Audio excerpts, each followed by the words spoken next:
Гигантска анаконда срещу крокодил. Ярост още от преди 60 милиона години. През дъждовните месеци на Понтенал се обръщат съдбите на много животни поради приливите и отливите там. Дори и едни от най-опасните създания там през този сезон трябва да се адаптират и защитят или ще умрат. Плячката на анакондата се разпръсва навсякъде по наводнените места.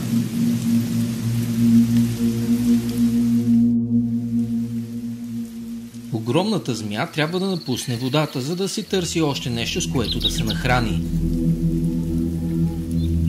Ако намери голямо животно, може това да й помогне да оцелее през трудните месеци занапред.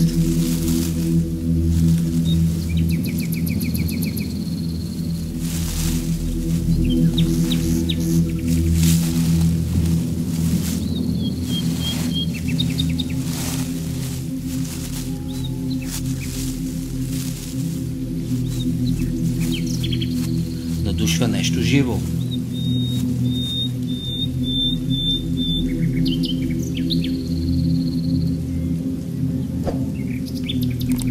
Гнездо, построено много добре и внимателно над наводнената местност. Нищо и никой не се доближава наоколо. Добре е да се провери. Но риска, който поема, дори и тази анаконда е смъртоносен.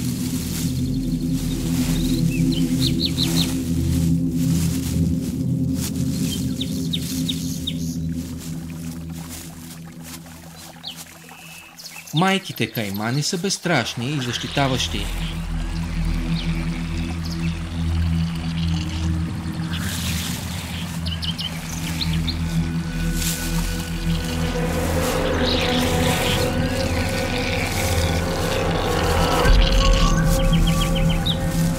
Няма как каймана да не се досети.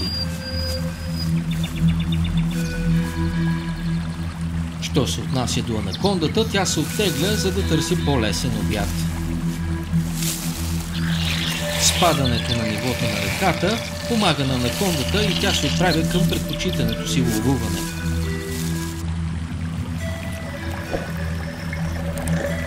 Тя също ловува измежду ордите на риби, които минават, или животни, които идват до брега, за да утолят жаждата си.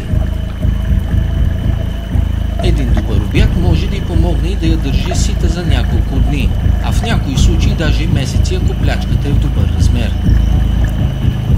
Скрити въздушни торби в дробовете й помагат да остане на дъното за 10 минути. Тя усеща вибрации пред нея от потока на поречието. Не се е хранила от месеци и би нападнала дори и кайман, ако се наложи. Огромната змия трябва да се доближи достатъчно за обсада.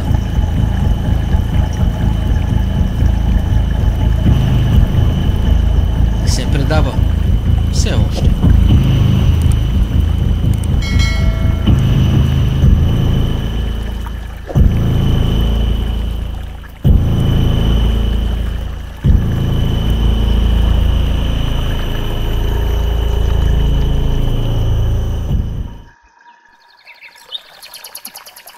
Толкова много риби в поречието означава добър обяд за много други животни, като например видри и каймани. Ако някое животно отпусне защитата си, ще заплати за това с живота си.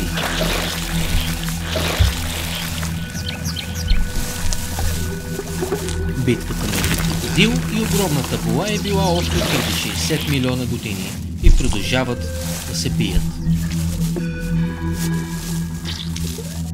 И така, ето ни в края на видеото, приятели. Наистина се надявам това кратко видео да ви е харесало.